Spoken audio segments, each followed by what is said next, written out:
A day in the life of a medieval executioner. Congratulations, you've just woken up in hell's own uniform, though they don't call it that. They call it Tuesday. The coarse linen scratches against your neck as consciousness creeps back like a guilty secret. Your eyes open to the sight of your hand scarred, calloused, still faintly stained despite last night's scrubbing with lye soap that could strip paint from cathedral doors. The iron smell never quite leaves your fingernails, does it? Blood has a way of marking its territory, claiming you as surely as any feudal lord claims his serfs. Welcome to the 14th century, where justice wears a leather hood and speaks with the whisper of sharpened steel. You are a professional killer, not a soldier. Soldiers, at least, get songs written about their valor. Not a knights get courtly romance and shining armor. You are an executioner, which means you're one step above a gravedigger, and 2 steps below, literally, everyone else in Christendom's grand social hierarchy. Your lodgings sit on the very edge of town, because God forbid the good Christian folk have to look at you during their morning prayers. The authorities gave you this house, Sif. You can call 4 walls and a leaking roof a house, not out of generosity, but out of necessity.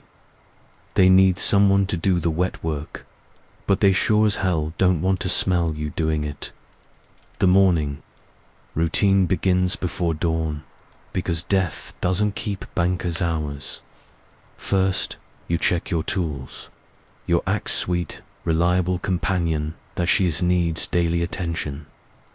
The edge must be sharp enough to shave with, because a dull blade doesn't just make your job harder. It makes you the target of a very angry mob. Medieval audiences have zero tolerance for sloppy executions. They want their entertainment crisp, clean, and preferably over before their breakfast gets cold. You run your thumb along the blade's edge, feeling for any nicks or imperfections. This isn't sentimentality, it's survival. Master Franz Schmidt, that legendary executioner from Nuremberg, understood this better than most. His meticulous records show a man obsessed with precision, because precision meant the difference between professional respect and being torn apart by spectators who'd paid good money for a show. Next comes the whetstone, your daily meditation on sharpness and mortality. Each stroke across the steel is a prayer to Saint Dismas, patron saint of criminals, and, by extension, those who dispatch them. The sound of metal on stone becomes a mantra. Scrape, turn, scrape, turn.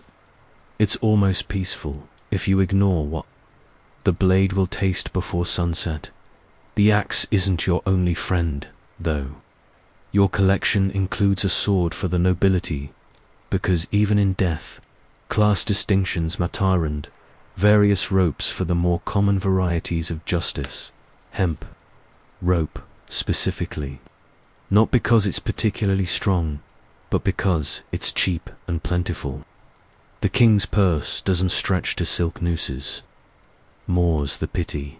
You test each rope for fraying, because nothing ruins a good hanging like having your client drop to the ground with a thud instead of that satisfying snap. The crowds expect certain standards, and you're essentially a performer in the world's most permanent theater. One bad show and your reputation is shot, sometimes literally. But wait, there's more to your morning routine than just tool maintenance. You're not just an executioner. You're a one-man cleaning service for society's unwanted elements. This morning, like every morning, you'll need to check the gibbet, that charming piece of outdoor furniture where the city displays its more successful graduates of your professional services. The walk to the gibbet is always illuminating. Literally, the thing stands on a hill outside town, visible for miles, because subtlety was not a medieval virtue. Currently, it hosts the mortal remains of Willem the horse thief, who's been enjoying the fresh air for about 3 weeks now. The crows have been doing their bit for medieval recycling, but it's time for the bones to make room for fresh talent. You approach with professional detachment, breathing through your mouth because your nose learned better months ago. Willem's not much to look at anymore, more leather than flesh, more suggestion than substance. But he's served his purpose as a tourist attraction, an educational display. Time to give him a proper Christian burial in the criminals section of the graveyard, assuming the priest doesn't find an excuse to avoid the ceremony again. The removal process is about as glamorous as it sounds. Years of experience have taught you to approach from upwind and work quickly. You're essentially a medieval garbage collector, except your trash once had hopes, dreams, and probably a mother who's still lighting candles for his soul. But here's where your job gets interesting. By interesting, we mean psychologically devastating. You're not just disposing of Willem's earthly remains. You're preparing for today's fresh batch of justice.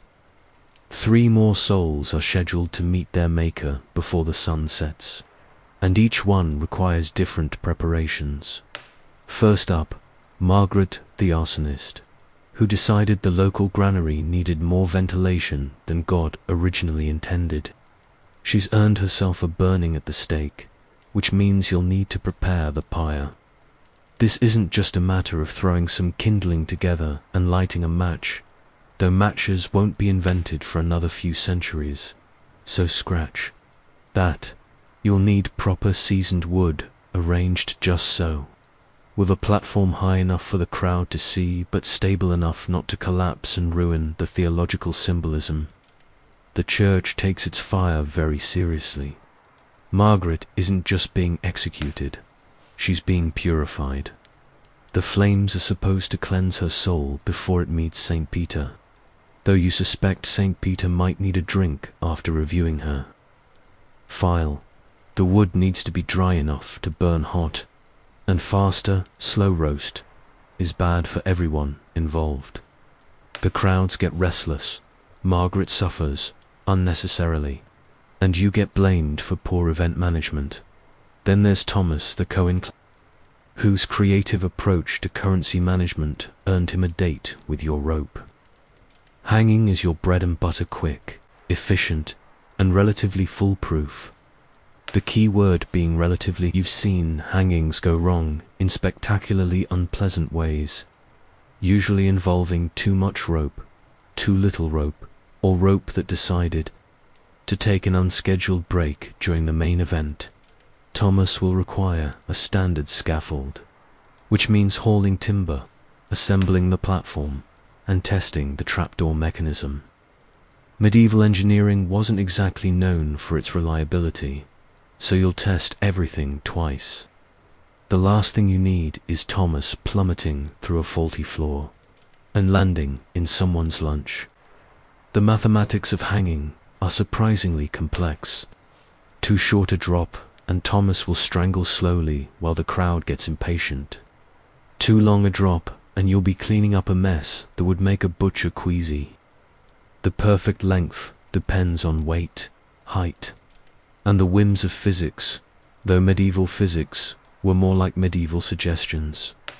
Finally, there's Sir Edmund the Treasonous, whose noble blood earns him the privilege of losing his head rather than his breath. This is where your sword comes into play, freshly sharpened and polished to a mirror finish.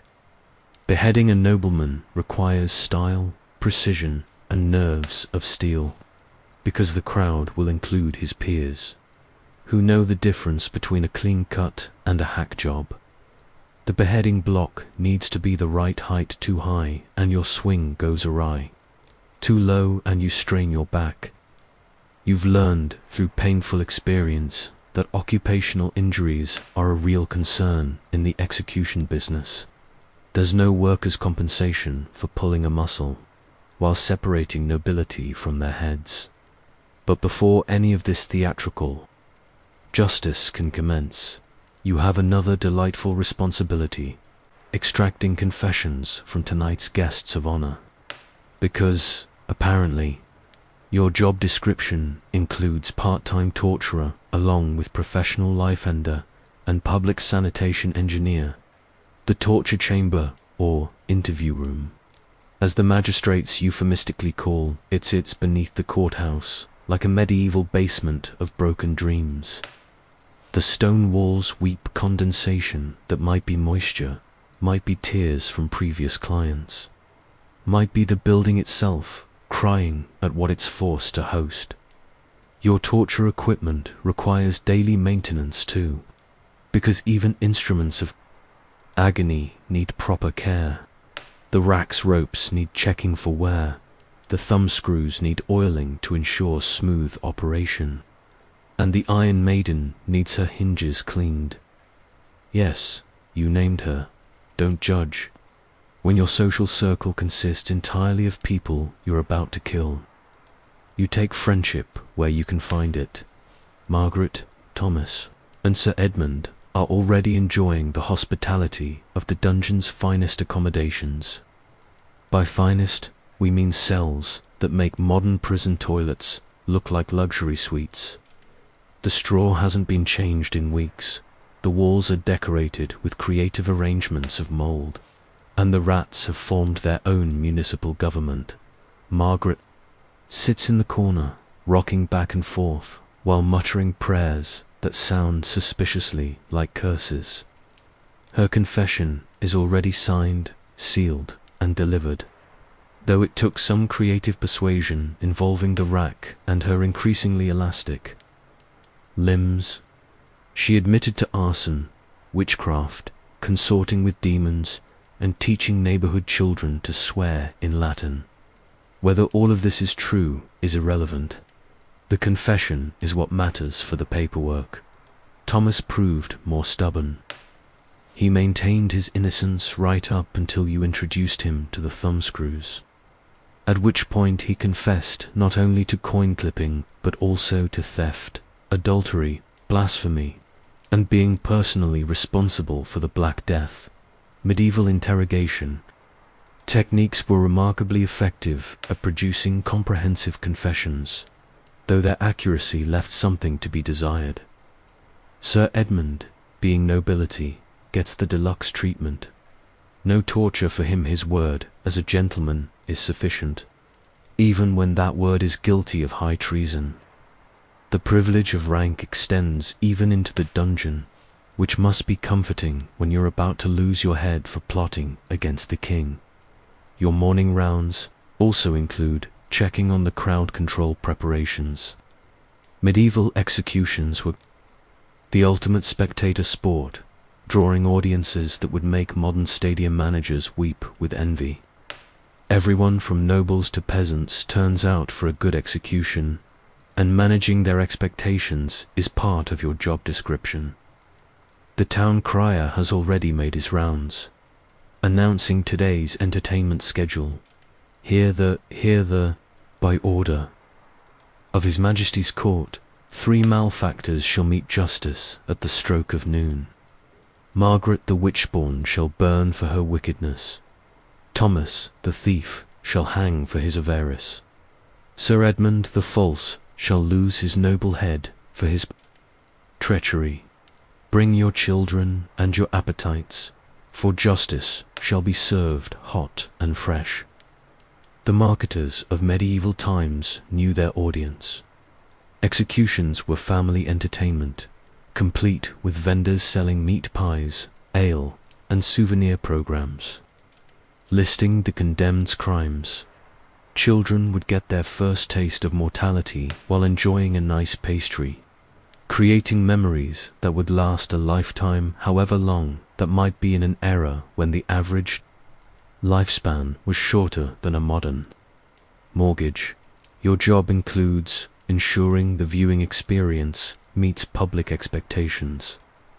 The scaffold needs to be high enough for clear sight lines.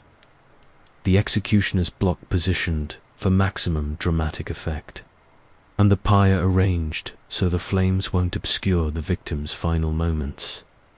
You're essentially a medieval event planner, except your events end with people being deliberately dead. The platform takes shape under your experienced hands. Each plank is positioned precisely, each joint tested for stability. You've learned the hard way that structural failures during executions are career killers, literally. A collapsing scaffold doesn't just ruin the show.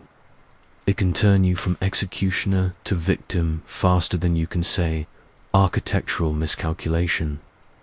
As you work, townspeople begin gathering in the square, claiming the best viewing spots with the casual entitlement of season ticket holders. The butcher sets up his stall nearby, because nothing works up an appetite quite like watching someone else's final meal come to an abrupt end. The baker's wife brings her knitting, because medieval women were remarkably practical about combining entertainment with productivity. Children dart between the adults' legs, playing games that involve pretending to be executioners and condemned. Criminals, it's educational, really. They're learning valuable lessons about justice, mortality, and the importance of staying on the right side of the law. Or at least staying on the right side of those who interpret the law. The nobles arrive fashionably late, as nobles do, taking their reserved seating on the raised platform overlooking the proceedings. They've dressed for the occasion in their finest robes, because witnessing state-sanctioned murder is apparently a fashion opportunity. Lady Gwyneth sports a new headdress that probably cost more than most peasants earn in a year, while Lord Reginald has chosen a doublet in a shade of blue that complements the morning's execution theme. You check your own appearance in the reflection of your freshly polished axe. The leather hood masks your identity, though most townspeople know exactly who you are. The anonymity is more psychological than practically. It's easier to kill someone when they can't see your eyes, and easier for the crowd to cheer when they can pretend you're not really human. Your executioner's apron, freshly scrubbed but permanently stained, tells the story of your career in russet-brown chapters. Each stain represents someone's last day, someone's final breath, someone's mother's heartbreak. But dwelling on such things is a luxury you can't afford. You have a job to do, and medieval job security depends on professional competence rather than emotional sensitivity. The clock tower chimes the quarter hour. 15 minutes until showtime, and the crowd's energy is building like a thunderstorm. Someone starts a betting pool on how many strokes it will take to separate Sir Edmund from his head. The smart money is on too, though the optimists are backing a clean, single swing. You make one final inspection of your equipment. Axe, sharp enough to shave with, if you were inclined toward such vanity. Sword, polished to a mirror finish, balanced perfectly in your experienced grip. Rope, tested and retested, knotted with mathematical precision. Everything is ready for another day at the office. The condemned are being prepared in their cells. Below, Margaret has stopped rocking and started praying real prayers, this time not curses. Thomas has gone quiet, the fight finally beaten out of him. Sir Edmund sits with noble dignity, composing what he hopes will be remembered as stirring last words, rather than incoherent rambling. Each of them will soon discover what lies beyond the veil of mortality, though you suspect the answer isn't as comforting as the priests would have them believe. You've sent enough souls to the afterlife to develop theories about what awaits them there, and none of your theories are particularly optimistic. Time to collect your first client of the day. Margaret the arsonist has an appointment with purification. By fire, and punctuality is crucial in the execution business. The crowd doesn't like to be kept waiting, and an impatient mob can turn ugly faster than milk in summer heat as you escort Margaret up the stone steps toward daylight and her final performance. You reflect on the strange mathematics of justice. 3 people will die today for their crimes, real or imagined. Hundreds will watch and cheer.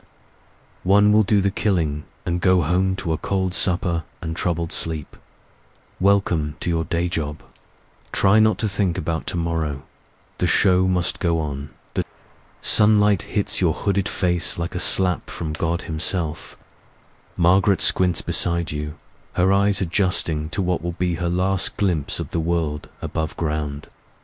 The crowd's murmur shifts to something hungrier when they see her emerge. Hundreds of faces turn toward you, both like flowers following the sun.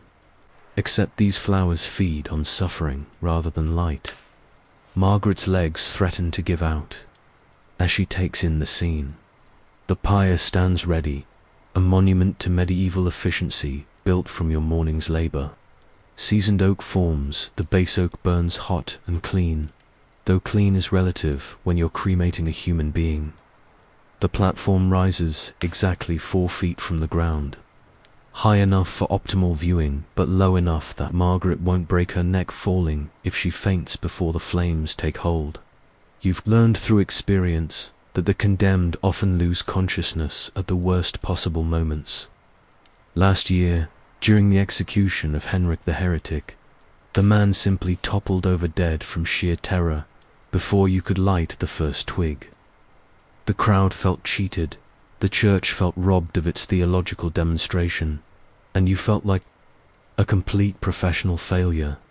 Henrik's early departure meant no dramatic final confession, no spectacular death throes, and worst of all, no tip from satisfied spectators. Because yes, medieval executions operate on a tip-based economy. The crowd often throws coins if they appreciate a job well done, a clean beheading, an artful hanging, or a particularly educational burning. It's like being a street performer, except your performance art involves actual death and the reviews are literally life or death. A satisfied crowd means extra income and professional respect. A disappointed crowd means you might find yourself on the wrong end of your own equipment. Margaret's confession scroll unfurls in your hand, the parchment crackling like the flames that await her. Reading the charges is part of the ceremony, though you sometimes wonder if anyone actually listens. Today's audience seems more interested in the meat pie vendor than the theological complexities of Margaret's supposed communion with demons. Margaret of Ashford, you announce, your voice carrying across the square with practiced authority. You stand condemned of willful arson, trafficking with unclean spirits, teaching children to curse in the sacred tongue of Latin, and showing an unseemly knowledge of herbs that no godly woman should possess. The herb knowledge charge always amuses you. Half the women in town know more about medicinal plants than the local physician, but Margaret had the misfortune of being unpopular when the granary burned down. Medieval justice has less to do with actual guilt and more to do with being in the wrong place at the wrong time with the wrong reputation. Margaret tries to speak, probably to protest her innocence one final time, but her voice emerges as a croak. 3 weeks in the dungeon will do that to vocal cords, especially when those weeks include several intimate conversations with your persuasion tools. She managed to confess to crimes spanning 2 decades and 3 counties, which is impressive considering she's only lived in Ashford for 6 months. The priest approaches, Father Benedict, looking about as comfortable as a man can look when his job requires blessing someone before you burn them alive. He's new to the parish, having replaced Father William, who developed an unfortunate drinking problem after one too many execution ceremonies. Father Benedict still has that fresh from seminary optimism. though you give him 6 months before he discovers the numbing qualities of communion wine. My child, Father Benedict intones making the sign of the cross over Margaret's trembling form. Confess your sins and prepare your soul for judgment. Margaret's final confession emerges as a whispered litany of every minor transgression she can remember, from stealing apples as a child to harboring impure thoughts about the blacksmith's apprentice. Medieval theology demands a clean slate before meeting the Creator, and Margaret is apparently determined to arrive at heaven's gates with her spiritual accounts balanced to the last farthing, while Margaret makes her peace with eternity. You prepare for the technical aspects of her send-off. The kindling needs to be arranged just so too sparse, and the flames will struggle to catch. Too dense, and you'll create more smoke than fire. Smoke is bad for business. It obscures the view and makes the crowd cough, which ruins the solemnity of the occasion. You've developed your own techniques over the years.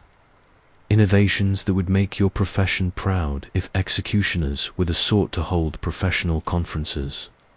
The secret is creating air gaps that allow the flames to breathe, while ensuring the fire spreads evenly upward. You're essentially an engineer of immolation, applying principles of combustion that won't be formally discovered for another few centuries. The crowd grows, restless as Margaret's confession stretches on. Someone in the back shouts for her too. Hurry up, which draws disapproving looks from the more pious spectators. There's always tension between the entertainment value and the religious significance of executions. Some people come for the spiritual lesson, others for the spectacle, and a few hardy souls come for both. Young Timothy, the blacksmith's son, pushes forward for a better view, his eyes wide with the morbid fascination that only childhood can produce. His mother tries to pull him back, but not to heart. She's as curious as he is. Medieval children grow up fast, and witnessing an execution is considered educational rather than traumatic. Death is such a constant presence in daily life that shielding children from it would be like trying to hide the existence of rain. Lady Gwyneth adjusts her position on the noble platform, her silk gown rustling with expensive indifference. The nobility treat executions like theatre performances, commenting on technique and comparing today's show to previous entertainments. Remember when that Welsh rebel tried to run while he was on fire?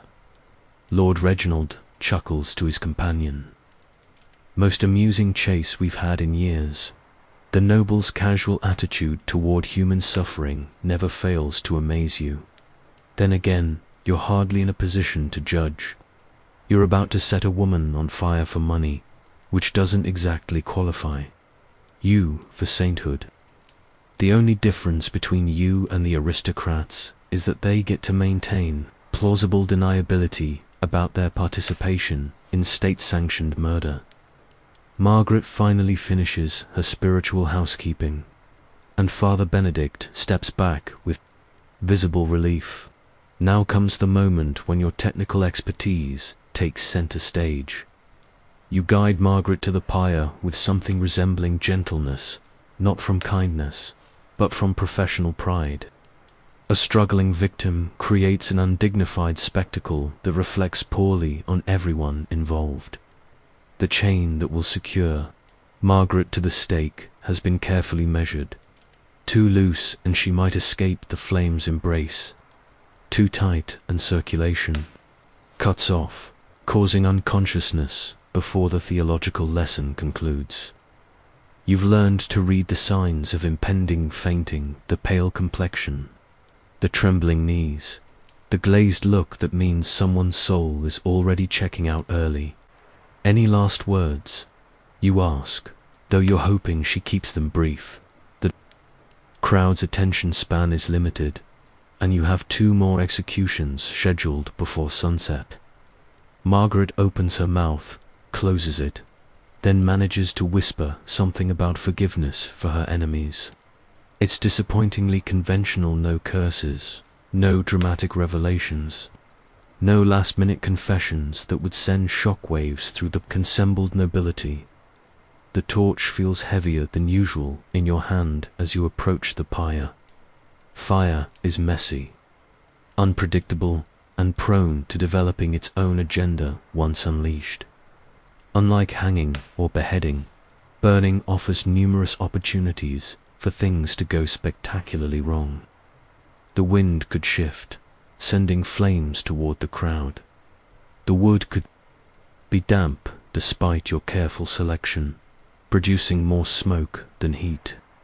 Margaret could faint and fall forward, creating a grisly scene that would give even seasoned spectators nightmares. You touch the torch to the kindling at 3 carefully chosen points, creating multiple ignition sources to ensure reliable combustion.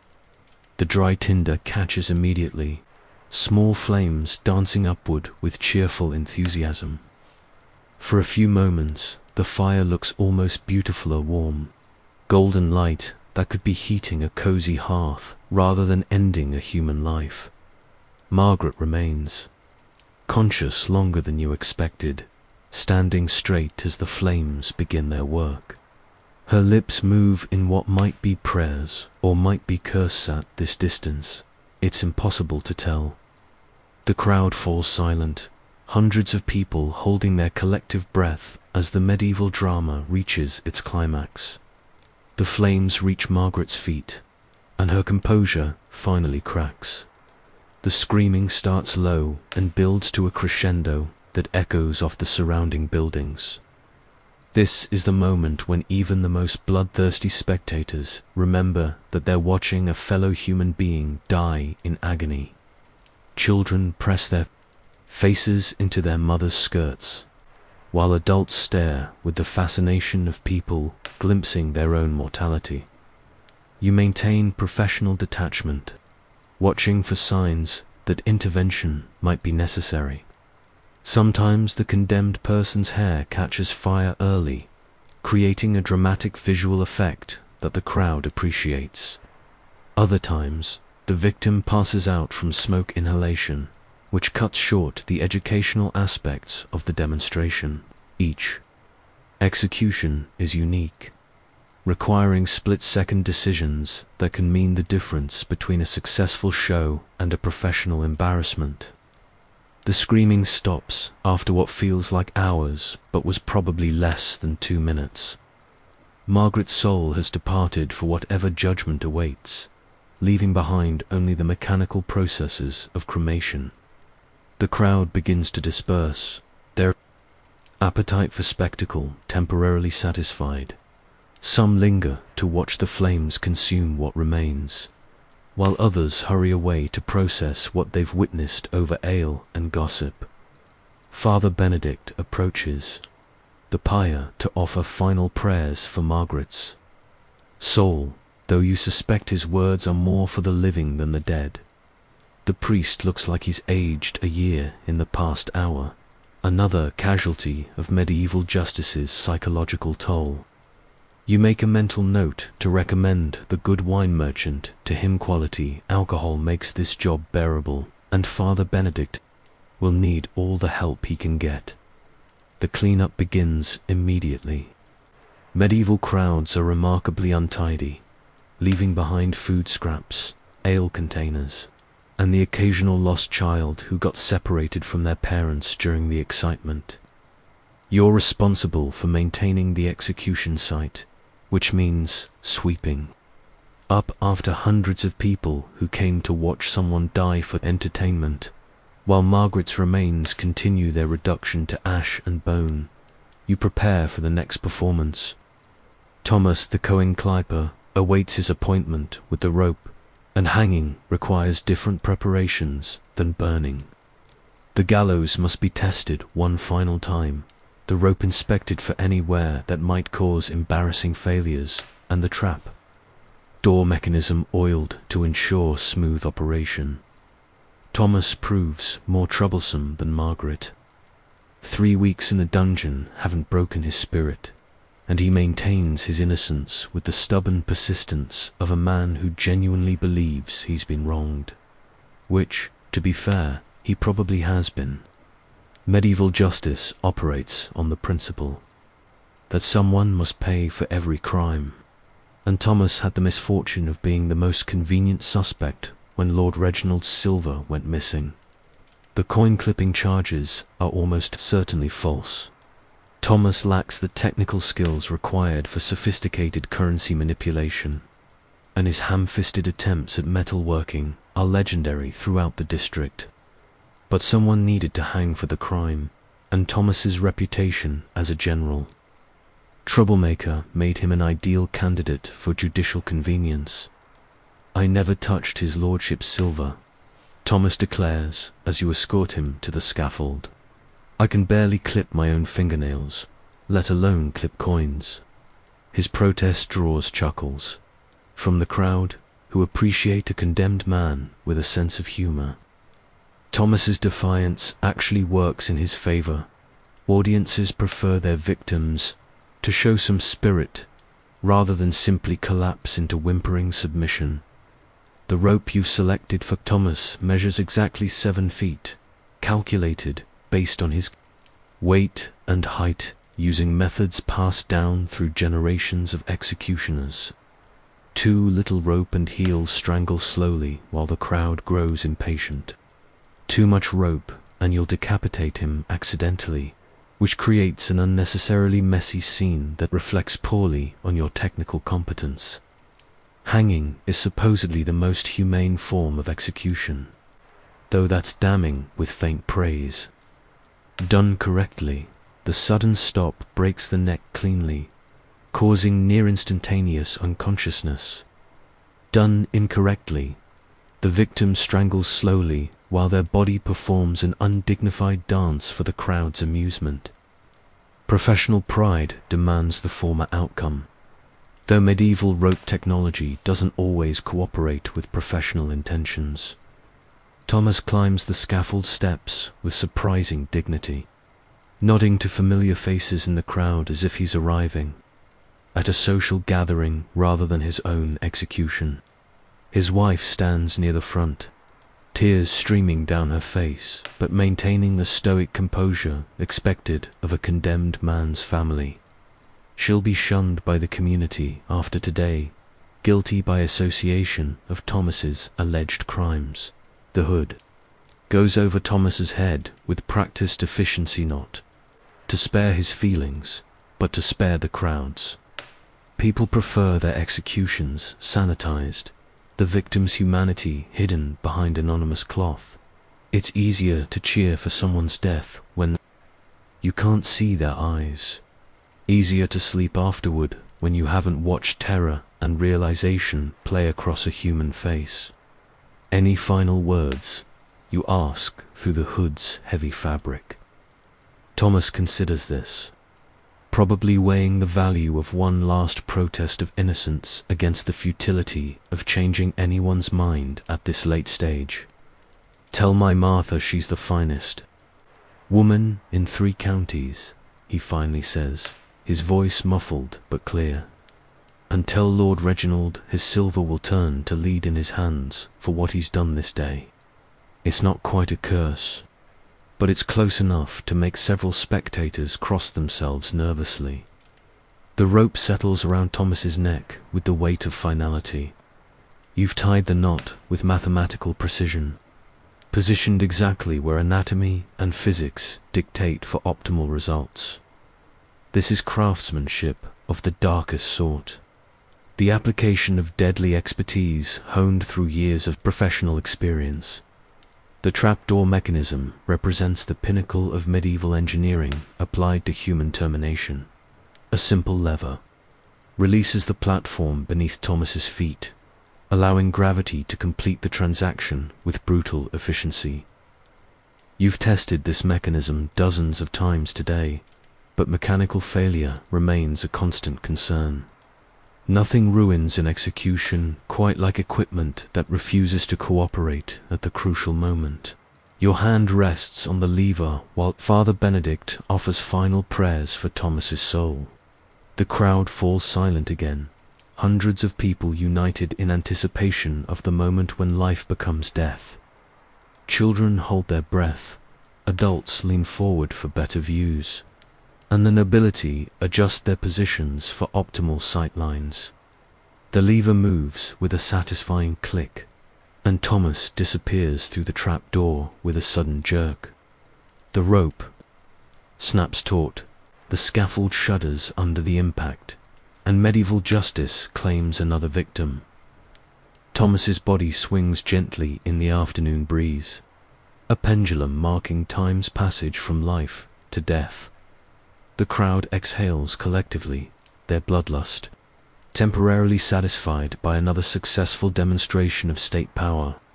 Some spectators applaud your technical competence, the clean break, the smooth operation, the absence of embarrassing complications. A few coins land at your feet, gratuities from satisfied customers who appreciate professional excellence in all its forms. Thomas's wife approaches the scaffold with the hollow-eyed look of fresh widowhood. She'll be allowed to claim his body for burial, assuming she can afford the fees associated with retrieving executed criminals. Medieval justice extends its reach even beyond death, extracting final payments from grieving families who want to bury their loved ones with minimal dignity. But your day isn't finished yet. Sir Edmund the treasonous awaits his appointment with your sword, and beheading nobility requires different preparations than dispatching commoners. The execution block must be positioned precisely, the blade sharpened to perfection, and your technique refined to aristocratic standards. Sir Edmund's crime plotting against the king carries the ultimate penalty, but his noble blood earns him certain privileges even in death. No common rope for aristocratic necks, no undignified public display afterward. A quick, clean beheading followed by proper burial in consecrated ground, assuming his family can afford the associated costs. The beheading block has been carved from a single piece of oak, its surface worn smooth by years of noble necks meeting their fate. The wood bears stains that no amount of scrubbing can remove, dark patches that tell the story of previous aristocratic departures. Each stain represents someone's fall from grace, someone's political miscalculation, someone's fatal moment of disloyalty to the crown. Sir Edmund approaches the block with the measured dignity expected of his class. He's changed from prison rags into his finest robes, because even condemned nobility must maintain appearances. His family watches from the noble platform, their faces masks of aristocratic composure, hiding whatever grief or shame they might feel. The sword feels perfectly balanced in your hands, its weight distributed with mathematical precision along blade and handle. This weapon was forged specifically for executions, its design optimized for separating heads from shoulders with minimal effort. Unlike your everyday axe, this sword represents the pinnacle of metallurgical art applied to the business of judicial killing. Sir Edmund kneels beside the block with practiced grace, positioning his neck precisely where centuries of aristocratic tradition dictate. His final words emerge as a formal speech denouncing his own actions and reaffirming loyalty to the crown's standard political theatre, designed to satisfy the authorities and possibly spare his family further persecution. The sword rises overhead, catching sunlight along its polished edge.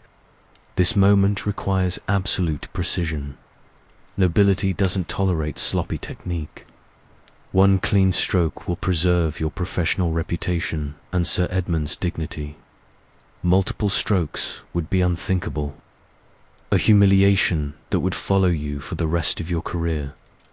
The blade descends with surgical precision, separating flesh from bone with the whisper of sharpened steel through yielding matter. Sir Edmund's head tumbles into the waiting basket, while his body remains kneeling for several seconds, nerves firing their final messages to a brain that no longer exists to receive them. The crowd's reaction is more subdued than for the previous executions. Watching nobility die carries different implications than cheering a commoner's demise. These spectators recognize that today's victim once shared their social sphere, that political winds could shift and place any of them in Sir Edmund's position. 3 executions completed before the day's end. 3 souls dispatched to whatever judgment awaits beyond mortality's veil. Your professional duties are finished, but the psychological aftermath is just beginning.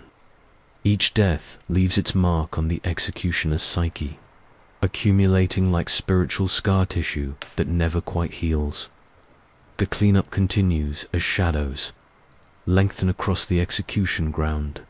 Margaret's ashes must be collected and disposed of according to church protocol.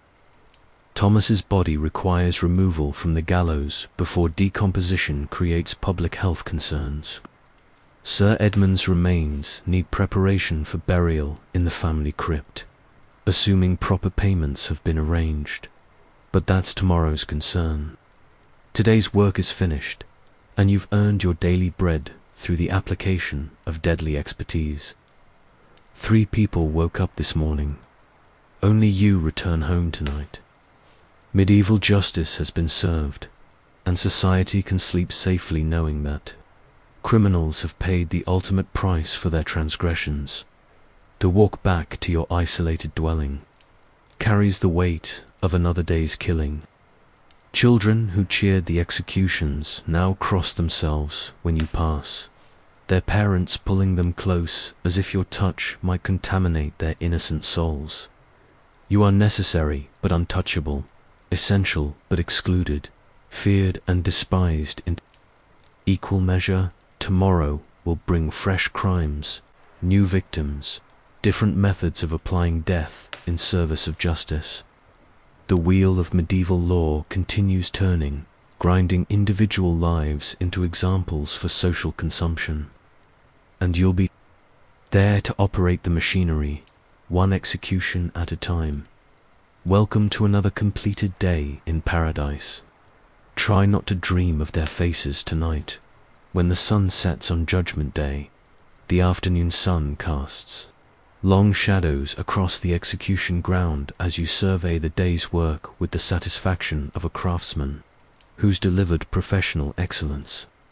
Under trying circumstances, 3 souls dispatched, 3 demonstrations of royal justice completed, 3 families mourning their dead while society congratulates itself on maintaining law and order.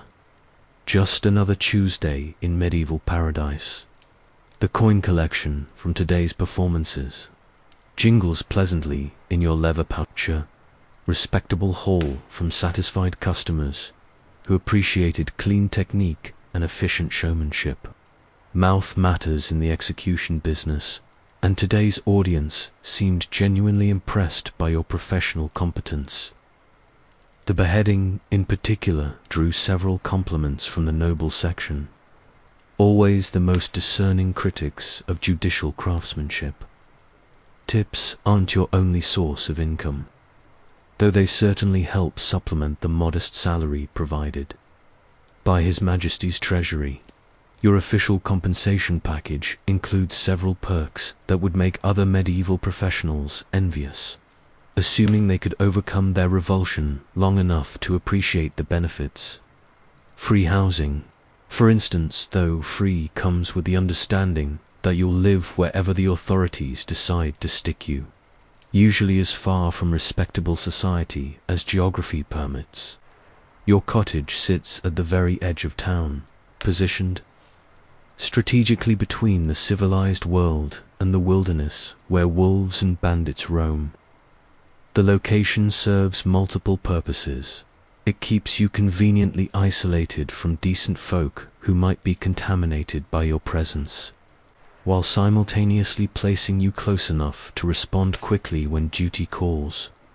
It's like being a medieval first responder except instead of saving lives, you end them with professional efficiency. The house itself represents a significant upgrade from typical peasant accommodations. 2 rooms instead of 1, a proper stone hearth instead of a fire pit, and windows with actual shutters rather than holes in the wall. The authorities want their executioner comfortable enough to stay, put but not so comfortable that he might develop ideas above his station. It's a delicate balance between practical necessity and social hierarchy. Legal immunity ranks among your most valuable professional perks, though it comes with unspoken limitations that any intelligent executioner learns to respect. Technically, you can't be prosecuted for actions performed in your official capacity, which means those 3 deaths today were perfectly legal homicides sanctioned by Crown and Church. Unofficially, this immunity extends to minor infractions that would land ordinary citizens in stocks or worse public drunkenness, disturbing the peace, the occasional brawl with citizens who object to your existence. But legal immunity doesn't mean social immunity. You discovered this during your first week on the job, when the baker refused to sell you bread and the butcher claimed his shop was temporarily closed whenever you approached. Word spread quickly that the new executioner was attempting to conduct normal business transactions, and the merchants responded with a coordinated campaign of polite but firm rejection. The solution came through official channels, as most solutions do in a world where everything flows from royal authority downward. A decree established your right to purchase necessities from any merchant in town, backed by the threat of fines for those who refused service to Crown employees. The decree didn't make you welcome, but it made you tolerably distinction that defines most of your social interactions. Meat privileges represent another significant perk, though one that reinforces your position as society's necessary pariah. Any animal that dies within the town boundaries becomes your property by right, whether through accident, disease, or natural causes. Dead horses, expired cattle, unfortunate pigs all become part of your compensation package, assuming you can stomach the work of butchering and preserving them. This arrangement serves everyone's interests while maintaining proper social distance. The townspeople get free disposal of problematic carcasses, you get protein for your table, and everyone pretends the system makes perfect sense. It's like being a medieval sanitation department with benefits, except your waste management duties occasionally involve human remains rather than animal ones. The irony isn't lost on you that a man who kills for a living has become the town's unofficial veterinarian for deceased livestock. You've developed expertise in determining cause of death, evaluating meat quality, and processing carcasses for consumption, skills that would be valuable in any number of legitimate professions, if legitimate professions would have you, but they won't, of course. Once you've worn the executioner's hood, you're marked for life as surely as if someone had branded your forehead with the words "professional killer." Social mobility works differently when your job involves separating people from their lives. At the state's request, you're trapped in this profession not by choice but by circumstance, like a medieval version of being typecast in Hollywood, except with significantly more blood and considerably fewer opportunities for career reinvention. The walk home takes you past the same shops and houses you passed this morning, but the atmosphere has changed subtly. Windows that were open now, sport closed shutters. Children who were playing in the streets have mysteriously disappeared indoors. Even the town's dogs seem less interested in your presence, as if they can smell death clinging to your clothes despite the thorough washing you gave everything last night. This daily transformation from public figure to social pariah represents one of your profession's strangest aspects. During executions, you're the center of attention, the star performer in justice's grand theater. Hundreds of people cheer your work, applaud your technique, and reward your competence with coins and compliments. But the moment the show ends, you revert to untouchable status, a necessary evil to be tolerated rather than accepted. The psychological whiplash would be amusing if it weren't so exhausting. 1 minute, you're a skilled professional deserving respect and gratuities. The next, you're a contaminated outcast who might infect decent people with your moral corruption. It's like being a celebrity and a leper, simultaneously a combination that medieval society somehow considers perfectly logical. Mrs. Pemberton crosses herself and hurries past when she sees you approaching, clutching her market basket as if you might snatch it away for nefarious purposes. You've lived in this town for 3 years, never harmed a single civilian, and consistently demonstrated professional competence in your appointed duties. But Mrs. Pemberton still treats you like a demon wearing human form, capable of spreading evil through casual contact. Her reaction typifies the community's attitude toward your existence. They need you, they use you, they pay you, and they despise you for being what they've made you. It's a masterpiece of cognitive dissonance that would impress modern psychologists, assuming psychology existed as anything more than primitive theories about humors and temperaments. The cottage's interior welcomes you with the familiar smell of herbs and preserving salt, scents that help mask the iron Thames that seems permanently embedded in your clothing. You've tried everything to eliminate that metallic odor-different soaps, herbal treatments, even prayers to various saints, but blood leaves its signature on everything it touches, including the person who spills it professionally. Tonight's dinner consists of bread from this morning's market run, cheese aged in your own cellar, and preserved meat from last week's carcass acquisition. The food tastes fine, though you sometimes wonder if your palate has been affected by exposure to death's various scents. Can a man who smells blood daily still appreciate the subtle flavors of properly prepared food? It's the sort of philosophical question that would keep university scholars debating for hours. If university scholars cared about executioners' dining experiences, the evening routine begins with equipment maintenance, because tomorrow will bring fresh opportunities to apply deadly expertise in service of justice. Your axe requires cleaning and oiling, the sword needs polishing to maintain its mirror finish, and various ropes need inspection for where that might cause professional embarrassment. Each tool represents significant investment in your trade, and proper maintenance ensures they'll serve reliably when duty calls. The cleaning process has become meditative over the years, a quiet time for reflection on the day's work and preparation. For tomorrow's challenges, you run the whetstone along your axe blade with practiced strokes, each pass removing microscopic imperfections that could affect performance. The rhythm becomes hypnotics: troke, check, stroke. Check while your mind processes the psychological residue of another day's killing. 3 faces haunt tonight's maintenance session: Margaret's terror as the flames reached her feet, Thomas's defiant dignity on the scaffold, Sir Edmund's aristocratic composure at the block. Each death leaves its mark on your memory, adding to the growing collection of final moments that replay endlessly during quiet hours. Some executioners claim they forget their victims immediately, but you suspect they're lying to themselves.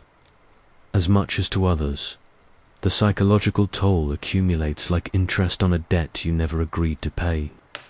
Each execution adds weight to your conscience, regardless of the victim's guilt or innocence.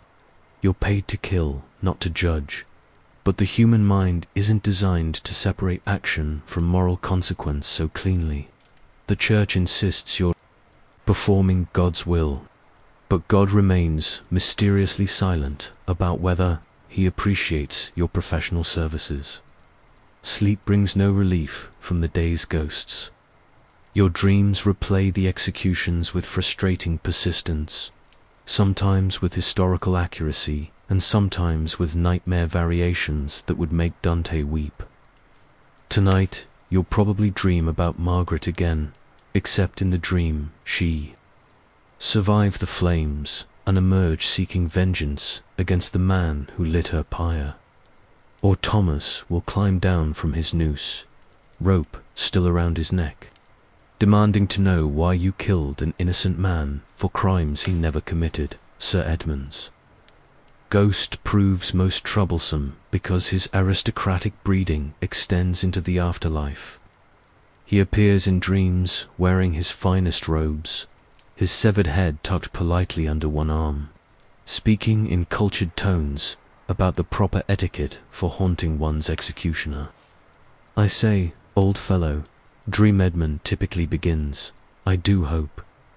You won't take this personally, but I feel obligated to torment you until you achieve proper remorse for your actions. The irony of being haunted by people you killed legally never fails to amuse your waking mind, though your sleeping mind finds nothing funny about nocturnal visits from vengeful spirits.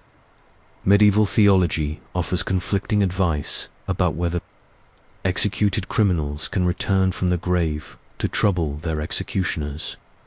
Some authorities claim their souls proceed directly to judgment, while others suggest violent death creates opportunities for supernatural mischief. You've consulted Father Benedict about these theological concerns, though his youth and inexperience limit his ability to provide useful guidance. His predecessor, Father William, proved more helpful before alcohol claimed his pastoral duties. Father William understood the psychological burdens of judicial killing and offered practical advice about managing guilt, shame, and recurring nightmares. God judges the heart, Father William used to say. During your late-night consultations, you perform your duty with professional competence and appropriate reluctance. The sin belongs to those who create the necessity, not to those who fulfill it. His words provided some comfort, though not enough to prevent the drinking problem. That eventually ended his career. The isolation hits hardest during evening hours, when normal families gather for supper and conversation. Your cottage remains silent except for the crackling fire and occasional sounds from the street outside. No wife shares your table. What respectable woman would marry an executioner? No children brighten your home. What parent would risk contaminating their bloodline with a professional killer's genes? Executioner families exist, of course, usually formed through marriages between people already trapped in society's untouchable professions. Executioners marry the daughters of other executioners, creating dynasties of judicial killing that span generations. But such arrangements require more courage than you've managed to summon. And finding eligible women proves challenging when your social circle consists entirely of people you're planning to execute. The master Franz Schmidt, whose diaries provide so much insight into executioner psychology, managed to achieve something resembling domestic happiness, though his family endured the same social ostracism that defines your existence. Schmidt's records show a man who found meaning in professional excellence and family relationships, despite living on society's margins. His example suggests that executioners can build meaningful lives within the constraints imposed by their profession, though achieving such success requires remarkable psychological resilience. Your own resilience feels more fragile tonight than usual. 3 executions in one day represent a heavy workload even by professional standards. and the cumulative emotional weight threatens to overwhelm your carefully maintained detachment. You're beginning to understand why so many executioners develop drinking problems, seek religious solace, or simply disappear into the countryside rather than continue their grim duties. But disappearing isn't really an option. Executioners who abandon their posts face pursuit and punishment, assuming they survive long enough to be captured. Society needs its killers too badly to allow casual resignation, and the authorities take a dim view of employees who simply walk away from Crown appointments. You're trapped in this profession as surely as if you wore actual chains, bound by economic necessity and social exclusion to continue killing until age or circumstance provides release. The evening's final ritual involves updating your personal records, not official documentation, which remains the court's responsibility, but private notes about technique, crowd reaction, and professional observations. These records serve multiple purposes. They help you refine your methods, track patterns in public sentiment, and provide a written legacy for whoever eventually inherits your position. Tonight's entries reflect a successful day marred by growing psychological strain. Margaret's execution proceeded smoothly despite her prolonged confession, though the crowd seemed less enthusiastic about burning than previous audiences. Thomas's hanging achieved textbook results: clean break, minimal suffering, satisfied spectators, but his protests of innocence continue troubling your conscience. Sir Edmund's beheading demonstrated technical mastery that should provide professional satisfaction, yet his dignity throughout the process somehow makes his death feel more tragic than triumphant. These observations matter because execution styles evolve with public taste and political necessity. Burning remains popular for heretics and witches, but hanging has become the standard punishment for ordinary criminals. Beheading preserves its aristocratic associations, while newer methods like pressing gain favor for specific categories of crime. A competent executioner must adapt to changing demands while maintaining consistent quality across all disciplines. The pressing technique deserves special mention, as perhaps the most psychologically challenging execution method in your repertoire, reserved for prisoners who refuse to confess their crimes. Pressing involves placing increasingly heavy weights on the victim's chest until they either confess or expire from the crushing pressure. The process can take days, during which you're required to offer minimal sustenance while gradually increasing the burden until nature takes its course. You've only performed 3 pressings during your career, and each left psychological scars that remained tender years later. Unlike other execution methods that produce relatively quick results, pressing forces you to participate in extended suffering that tests both victim and executioner. The slow progression from discomfort to agony to death creates an intimacy between killer and killed that makes the experience uniquely traumatic for everyone involved. Fortunately, most prisoners confess rather than endure pressing to its conclusion. The threat alone usually produces cooperation, though occasional stubborn souls choose slow death over admission of guilt. These individuals earn a grudging respect even from their executioner. Though respect doesn't make the killing any easier to perform or forget. Your professional education continues through correspondence with other executioners, a network of reluctant colleagues who share techniques, experiences, and psychological coping strategies. The Brotherhood of Judicial Killers spans kingdoms and languages, united by shared expertise in applied mortality and common social ostracism. Letters arrive irregularly, usually carried by traveling merchants who don't question the correspondences. Contents too closely.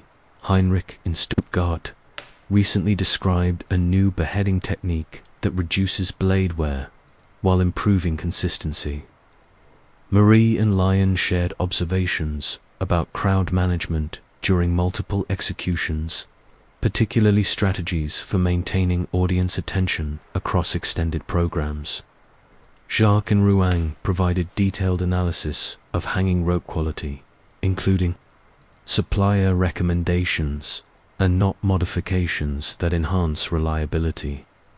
These professional exchanges represent your primary connection to colleagues who understand the psychological burdens of judicial killing. No one else comprehends the strange combination of technical pride and moral revulsion that defines executioner. Psychology. Normal people either romanticize your work as heroic justice or demonize it as barely controlled evil, missing the complex reality of professional obligation performed by reluctant specialists. The loneliness becomes crushing during holiday seasons when families gather to celebrate life's joys while you sit alone contemplating death's inevitabilities. Christmas proves particularly difficult, as the season's emphasis on redemption and forgiveness highlights your role as society's designated killer. Easter offers similar challenges, with its themes of resurrection and eternal life serving as pointed reminders of the permanent finality you impose on others. But tonight isn't a holiday, just another evening in an endless series of evenings that stretch toward an uncertain future. Tomorrow will bring new crimes requiring judicial resolution, fresh victims needing professional dispatch, different challenges testing your technical competence and psychological endurance. The wheel of medieval justice continues turning, grinding. Individual lives into examples for social consumption, and you'll be there to operate the machinery with practiced efficiency. The candle burns low as you complete tonight's record keeping and prepare for whatever dreams await. Your bed offers comfort denied to those who won't wake to see another sunrise. A privilege purchased through willing participation in state-sanctioned killing. The irony tastes bitter. You live comfortably because others die horribly, sleep peacefully, because you've helped others find permanent rest. But morning will come, as it always does, bringing fresh opportunities to apply deadly expertise in service of justice. New victims will require professional attention. Different methods will test your adaptability, and society will again demand that someone perform. It's necessary killing while maintaining plausible distance from the blood. You are that someone. You wear the hood, wield the blade, and bear the psychological burden so others can sleep soundly in their beds, secure in the knowledge that justice has sharp teeth and experienced hands to guide them. It's not a life anyone would choose, but it's the life you've been given, and professional pride demands you perform it, with competence until circumstance provides release. The fire dies to embers as you extinguish the candle and settle into bed for another night's troubled rest. Outside, the town sleeps peacefully under royal protection, confident that criminals face swift justice and society's order remains intact. Inside your cottage, you close your eyes and prepare to dream again of the faces that won't let you forget. Tomorrow is another day, another chance to prove your professional worth, another opportunity to kill for king and country while society congratulates itself on maintaining law and order without dirtying its collective hands. Welcome to your life.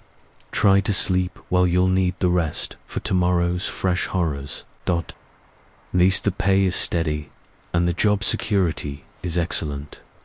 After all, there will always be someone who needs killing, and society will always need someone willing to do the killing.